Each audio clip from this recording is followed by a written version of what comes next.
It is a city without any money, without any government, without any religion. A city that welcomes all nationalities, searching for a perfect planet, a real utopia in existence for more than half a century. Welcome to Auroville, founded in the south of India in 1968. The woman behind it, French, her name Mira Alfassa, who had already run an ashram in Pondicherry since the 1920s. She was nicknamed the Mother by her spiritual master, the Indian philosopher Sri Aurobindo. It's indeed in his honour that she named her utopian city, Auroville. The mother, though, never knew what a great project would bring. She died back in 1973. But even without her, Auroville developed in the middle of the desert thanks to the work of its residents. Over the years, they have transformed the area into a forest. More than 3 million trees have been planted.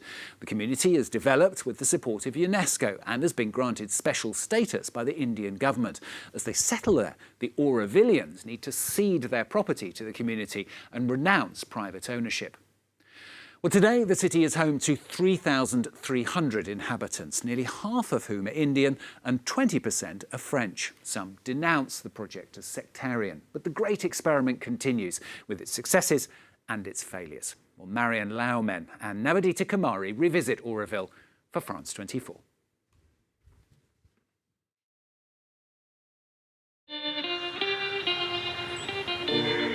At first light, the city of dawn awakens.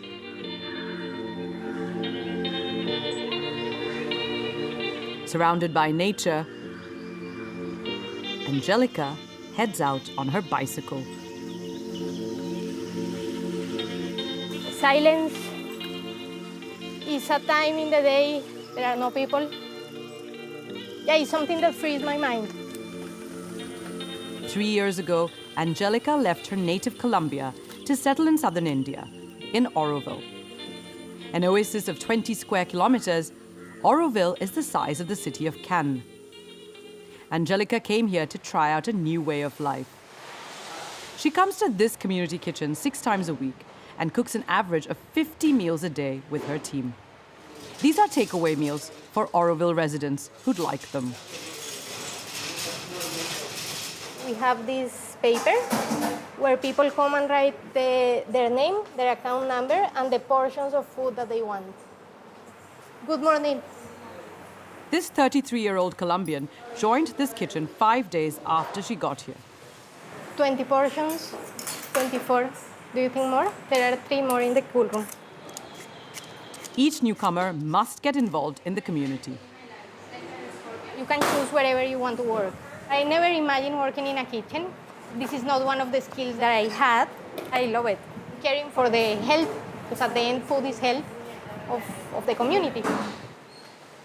Anne, MP, Matilde, Alice, Valentina. 1 protein, 1 salad, 1 cereal. In Auroville, regardless of one's profession, everyone receives the same salary, 210 euros per month. People can keep their regular jobs, provided they donate part of their salary to the community. If you are a doctor, you are receiving the same. If you are a teacher, you are receiving the same. All of us are working for the dream, for the city, so that's beautiful.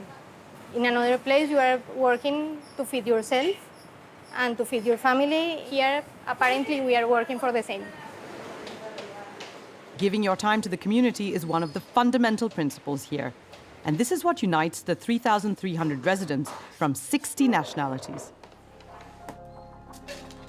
Auroville was a dream, that of Mira Alfassa. She was a French woman who founded this utopian city. Her followers called her Mother. Her portrait is a constant reminder that her dream must become reality. She imagined a society without money, without nationality, without politics or religion. This golden sphere is the symbol of her dream. Matri Mandir, as it is known, is the heart of the city. It represents the sun falling from the sky or coming out of the ground. Inside is a meditation room, closed to cameras. It houses a crystal ball. This is where Aurovillians come to meditate in complete silence. Pierre Legrand is one of Auroville's first residents. Each time it's a joy. It's like stepping into another dimension. It's an atmosphere. It's a place where we all meet together, not at the same time, but all the people when they have a problem. It creates a kind of unity. It helps us find our unity. Legrand arrived in 1967, a year before the city was officially created. At the time, the place was a desert of red earth. The first residents planted all these trees. Now it has become a forest. Before, it was very simple. There was nothing. A few years later, when there were the first buildings, which were very futuristic, it was like watching a science fiction film. So we felt like we were in an ordinary reality. So it carried us because we were entering a waking dream. It was really something. An engineer by training, he left everything behind. A comfortable life in Paris, and his family to take part in this dream. I have a friend who was a forester, and he said to me, in India I saw a bunch of, he used the word crazy. I saw a bunch of weirdos around an old woman who wanted to change the world, and that's what brought me to Pondicherry. Auroville didn't exist then. This is me here, a hut with the Tamil workers. And this is the inside of the hut.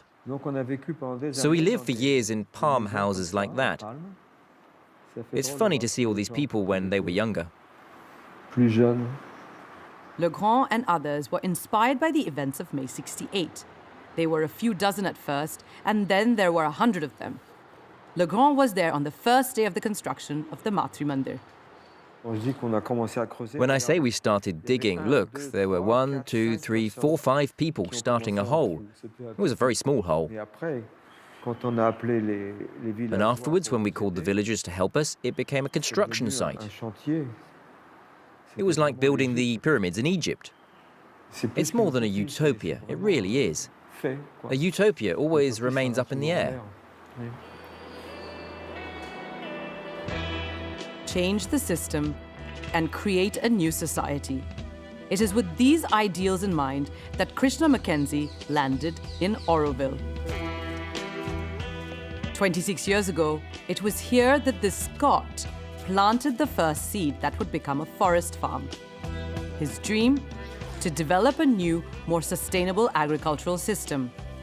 He could only do it here, in this experimental city. I was inspired by the dream of the mother. She said, Auroville is a place of non-ending education and experimentation. No one told me how many ladies' fingers to grow or how many bananas to grow. They say, no, this is your inner path, explore. This farm has really, blossomed with that freedom. He develops permaculture techniques. Contrary to the monoculture practiced massively throughout the world, the principle here is to cultivate several varieties of plants together. An ecosystem is recreated and the plants help each other. The larger ones provide shade for the smaller ones.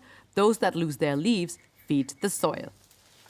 No, you're just cleaning up and returning it back to the soil. It's so simple.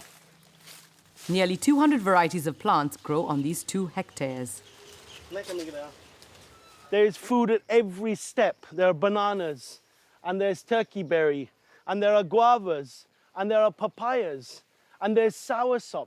There's so much diversity of food in this farm. And it all equates to a healthy and vibrant society. To give back to the community, Krishna Mackenzie opened this restaurant in the heart of his farm. Through his dishes, he encourages his Auroville customers and those from outside to become more aware of their diet. He gets them to discover forgotten ingredients. This is the wild weed salad, but it's also got grated papaya and then grated mango and the blue flower. This food, in many cases, can't be sold in a normal shop because people don't eat banana stem. People don't eat these edible weeds and green papaya or these wild spinaches. People will prefer to buy potatoes. They have to come in a lorry from far away with a high ecological cost. So this food here represents, you know, an act of love to Mother Nature. There are about 20 farms in Auroville. A part of the produce finds its way to this cooperative. We find Angelica there. This is the section of Auroville, vegetables and fruits. 45% of the products are from Auroville. It's an ordinary-looking grocery store, except there are no prices displayed here. At the beginning of the month, like every other resident, Angelica makes a contribution of her choice to the cooperative and consumes only what she needs. It's logic that if we are in a community, we are also sharing, and here there are no candies, there is nothing that we really don't need. I don't know if revolutionary, but there has to be a lot of trust in the community. Here, they are experimenting with how to create a society that isn't totally dependent on money. At checkout, no money or credit cards are needed. 6746. Only the name of the customer and the articles bought are recorded to avoid excess. Bye-bye, thank you. Being part of the Auroville experiment requires making some sacrifices. Hola. Angelica lives here with her husband, Anshul. Come. They are not owners of their house. ¿Listo? Yeah. The principle of ownership does not exist in Auroville. If we go in a year or 2 or 20 years, 50 years, we don't sell this house because this house does not belong to us, this garden does not belong to us, it belongs to humanity. So in the Charter of Auroville, it says Auroville does not belong to anybody in particular. We are all humans, so we have the same tendencies of feeling good about possessing something. But the way Auroville is dreamed and the way, or the purpose of Auroville is not to have any ownership, is to have collective property. For Angelica, this is a radically different way of life. In Bogota, she was an architect. A whole other life awaited her. Kombucha también. Can you try? I came because it makes sense. Like everything here makes sense. I worked as an architect for 8 months, and I couldn't.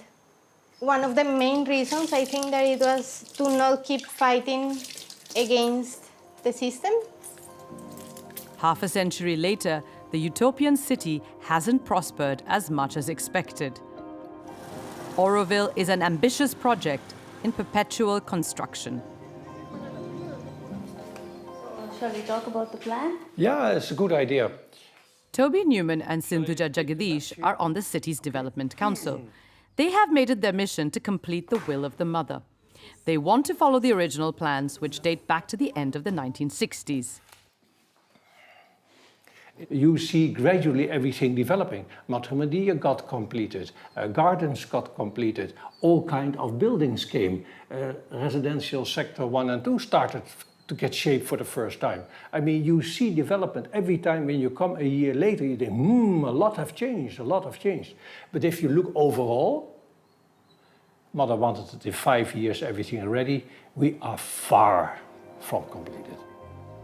According to the plans of the French architect Roger Anger, approved by the mother, Auroville was to take the form of a galaxy, a spiral formed by multi-storied buildings. Seen from the sky, the galaxy has not yet taken shape. Instead, 100 communities scattered in the forest have been created. Postmodern villas, huts, buildings, they all have their own architectural style.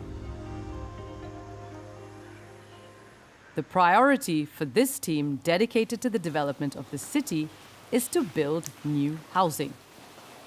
The city was designed to accommodate 50,000 people, but there are only 3,300 Aurovillians today. The aim is in the next 3 to 5 years to have 10,000 people coming into Auroville. Unfortunately, today we are not able to welcome them because we don't have the infrastructure. So actually the 3,000 people here today have a duty to dedicate their lives to create this infrastructure for the remaining 47,000 young, old, all kinds of people to come here. To make this a reality, residents of Auroville have asked the Indian government for 120 million euros. They want to rejuvenate this dormant utopia. The founders' dreams haven't been realized just yet. But there is a small glimmer of hope. The community's population has increased this decade. Around 100 people settle in Auroville each year in search of spirituality and ecological values.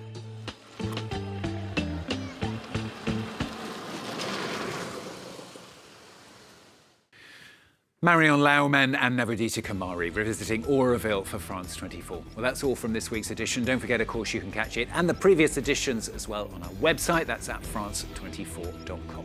Morning's coming up very shortly. Thanks for watching.